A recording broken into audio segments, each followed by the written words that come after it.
Olá, a gente está começando mais um podcast do Insect Show, o evento que é referência quando o assunto é pragas em cana-de-açúcar.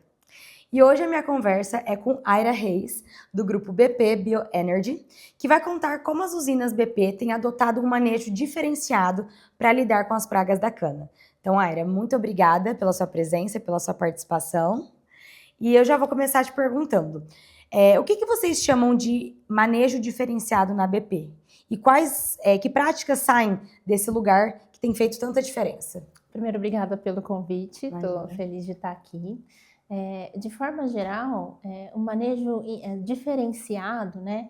A gente fala de manejo integrado, né? Então, para a gente controlar pragas de forma geral, a gente sempre alia um controle químico, um cultural e um biológico. Hoje a BP ela é líder de mercado, né, nos controles focados em biológicos, né? Então a gente entende que a gente tem sim uma janela ali de oportunidade, de fato a gente implementou para que isso pudesse acontecer, não só no manejo de pragas, mas no manejo da cultura como um todo, né? Sim. Então, do que a gente tem utilizado, então a gente alia bastante o controle químico ali com o controle biológico.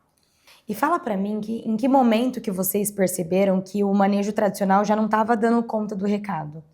Na verdade, né, o manejo tradicionalmente químico ou cultural não surte o efeito que a gente espera. Então, para você ter ideia, os controles químicos, de forma geral, controlam 30% da praga que está infestando aquele canavial. Sim. E tem um valor agregado bastante alto. Então, a gente tem um investimento alto no controle químico e a gente não estava tendo um retorno satisfatório. Então, mediante a isso, Sim. a gente tem muito bem estruturado dentro da companhia o setor de experimentação, do qual eu também faço gestão.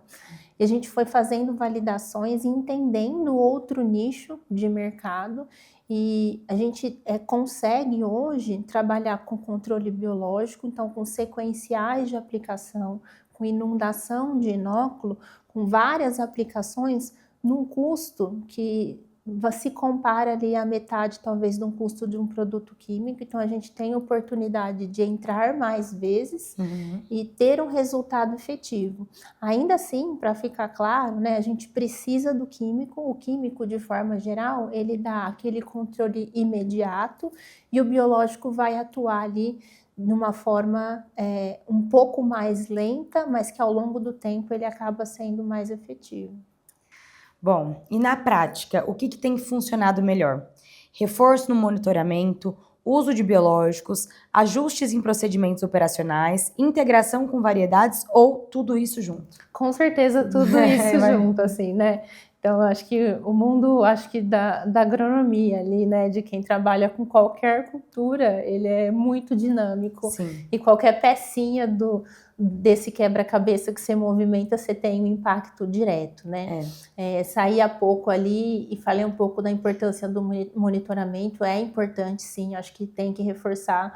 A gente vem passando por uma redução de mão de obra significativa e a gente acaba abrindo mão dos monitoramentos. Então, acho que é um ponto de atenção para a gente estar sempre atento. Precisa fazer o monitoramento para a gente entender onde que essa praga ela está atuando, em que momento, para a gente designar o controle da forma correta, né? Sim. Então, difícil mensurar quais seriam ali os fatores mais importantes, mas hoje acredito que eu ficaria com o monitoramento, que está ligado diretamente ao timing desse controle, e o posicionamento ali das moléculas. Obviamente que todos os outros fatores também fazem a diferença.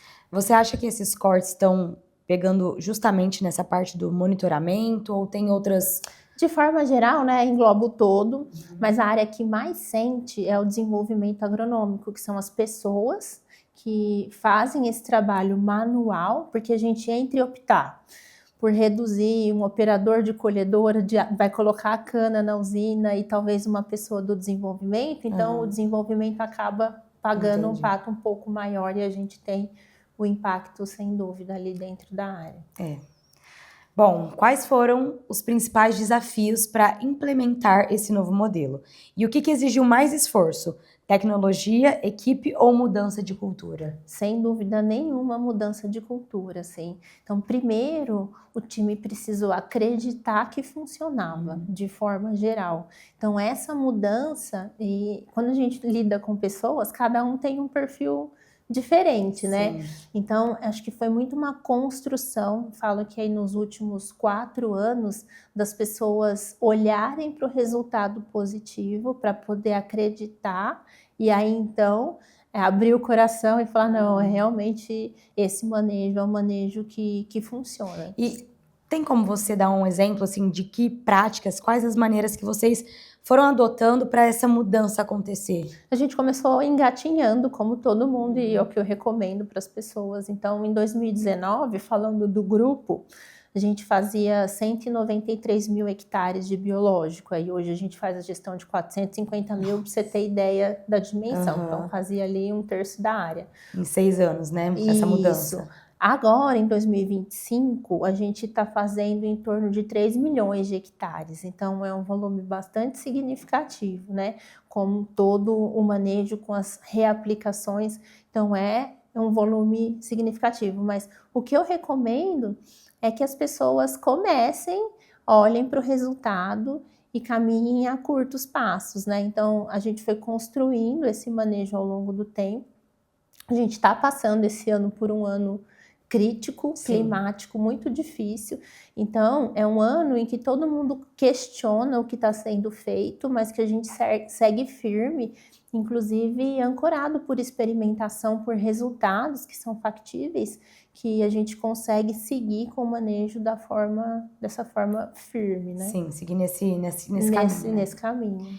E como que vocês medem os resultados dessas práticas diferenciadas? Teve alguma mudança que surpreendeu? Sempre tem, né, no caminho. Então, é uma trajetória, né? Então, às vezes a gente acredita que o manejo vai seguir por esse caminho e a gente faz as avaliações e entende que não. Então, hoje, de forma bem estruturada, a gente tem um setor de experimentação corporativo que ramifica para as unidades. Então, a gente está aliado aos principais centros de pesquisas do Brasil, e a gente roda esses ensaios a caráter experimental mesmo, como se fosse um trabalho para defender doutorado. Sim. Então, tem ali a análise estatística, e concomitante a isso, a gente faz as áreas comerciais. Então, a gente tem as áreas semi-comerciais, a gente tenta distribuir pelo menos em 4 estados, a gente está em 5 estados aí do Brasil, para a gente capturar essas diferenças climáticas.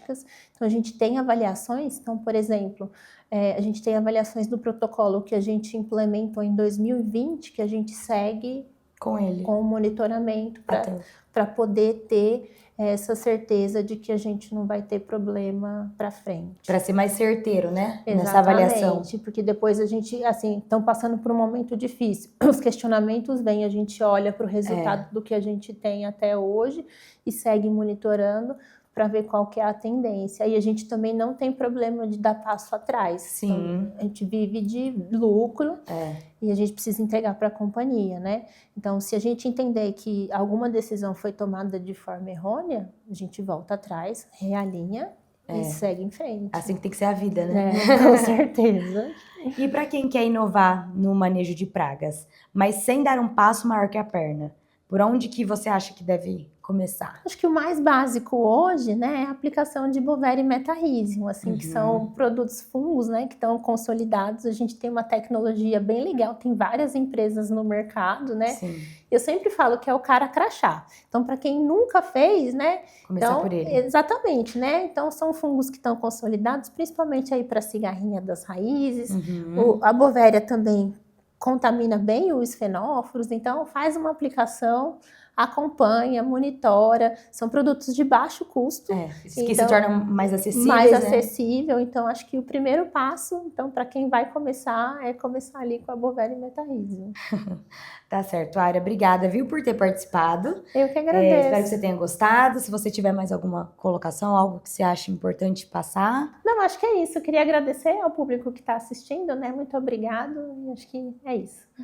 Bom, e se você gostou dessa entrevista, continue acompanhando o podcast do Insect Show. Até o próximo!